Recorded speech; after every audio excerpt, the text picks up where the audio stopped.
Hi everyone. Today I'm gonna explain about the heat exchanger and also the effectiveness NTU method. Heat exchanger is commonly found in automobile radiator, electronic parts and also air conditioning system. The simple way to analyze the heat exchanger is using the effectiveness NTU method. What is meant by NTU method? NTU is referred to the number of transfer units. This method is based on the dimensional parameter, which is the heat transfer effectiveness. If you guys using a heat and mass transfer fundamental and application the 5th edition book edited by Yunus Erchangle, please turn to page 670 under a subtopic 11.5 to know more about the effectiveness NTU method. Let's discuss a question. Cold water leading to a shower enters a T-wall double-pipe counterflow heat exchanger at 15 degrees Celsius at a rate of 0.25 kg per second and is heated to 45 degrees Celsius by hot water that enters at 100 degrees Celsius at a rate of 3 kg per second. If the overall heat transfer coefficient is 950 watt per meter square Kelvin, determine the rate of heat transfer and the heat transfer surface area of the heat exchanger using the effectiveness NTU method. Let's start the questions using draw the heat exchanger. So the double pipe counterflow heat exchanger will look like this. So the T in will be the 15 degrees Celsius and the T out will be 45 degrees Celsius. The TH in will be 100 degrees Celsius. Then the assumption that we can make for this type of question is steady operation system. Heat exchanger well insulated, heat loss to the surrounding is negligible, changes in kinetic and potential energies are negligible, at last fluid properties are constant. Heat capacity.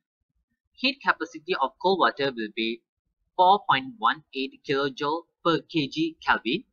For the hot water will be 4.22. This data has been taken from table A2. Next step is the heat capacity rate of the cold and hot water. So for the heat capacity rate of cold water is times with the mass of cold water with the heat capacity of cold water. So the answer will be 1.045. Whereas for the heat capacity rate of hot water will be 12.66 kJ per second Kelvin.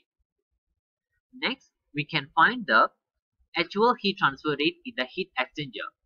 There are two ways to find. You guys can use heat capacity rates of cold water or heat capacity rate of hot water. Since the TH out didn't given inside the question, so we need to take the heat capacity rate of the cold water formula to find the heat transfer rate. So after substitute the values, we will get the answer 31.35 kilowatt. Then the next step will be maximum temperature difference. So the maximum temperature difference will be the TH in minus TC in. So when 100 minus 15, the answer will be 85 degrees Celsius. Then we find the C minimum and C max. How to find C minimum? C minimum is referred to the heat capacity rate, the lowest heat capacity rate. The C max will be referred to the highest heat capacity rate. So the C mean will be 1.045, whereas for the C max will be 12.66. Smaller heat capacity rate will experience a larger temperature change. Maximum possible heat transfer rate in heat exchanger. Q max will be C minimum times with the T max. So the answer will be 89.038 kilowatt. After that, we find the effectiveness. Effectiveness will be Q, actual Q divided by Q max. So the answer will be 0.3521. As have been mentioned before, the effectiveness will be dimensional parameter. Then we find the capacity ratio. The capacity ratio is the C minimum divided by C max. So the answer will be 0.0825. Now we will find the NTU value. The NTU you can find in table 11.5 page 678. There are a lot of formulas to find the NTU. Since our capacity ratio is less than 1 and also we're using double pipe counterflow heat exchanger, the NTU formula should be this one. Then after we substitute the value for C and also the effectiveness, we will get the answer 0.04409. At last, we find the heat transfer surface area. So we're using the formula NTU equals to UAS over C minimum. The U is actually overall heat transfer coefficient. So after we substitute the value for NTU, U and also the C minimum, we will get the answer for AS, which is the 0.4850 meter square. Now my friend will continue with part B. Now we will continue to part B. In part B, we are asked to investigate the effects of the inlet temperature of hot water and the heat transfer coefficient on the rate of heat transfer and the surface area.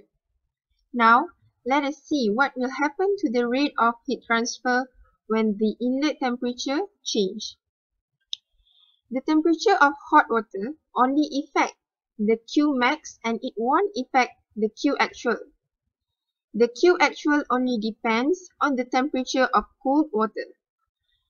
As a result, the rate of heat transfer will be constant when the temperature of hot water increases.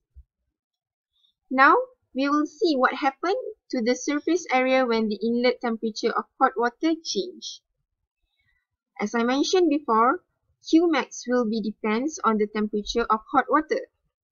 So, when TH increase, the Qmax will be increased. When the Qmax increase, the effectiveness will be changed also. I've mentioned in part A that when effectiveness value change, the NTU value will change also.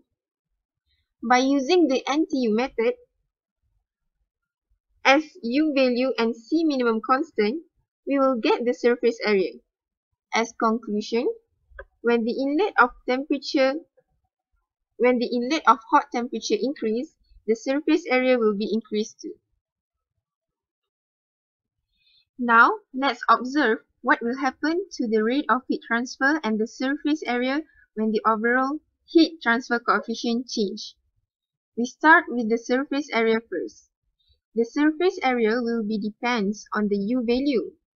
By using the NTU method, as the NTU value and the C minimum value constant, we will get the surface area. As we see from the formula, the surface area is inversely proportional to the U value. As a result, when the U value increases, the surface area will be decreased. Now, we will move to the value of heat transfer when the overall heat transfer coefficient change.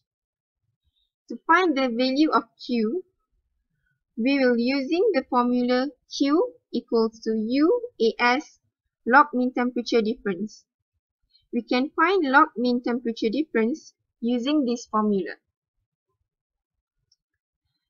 where the AS and the log mean temperature difference are constant. So, the Q value will be depends on the U value. When the U value change, the Q value will be changed also. As conclusion, the rate of heat transfer will be increased when the U value increase. That's all from us today. Thank you so much to contribute your time to watch our video. See you next time.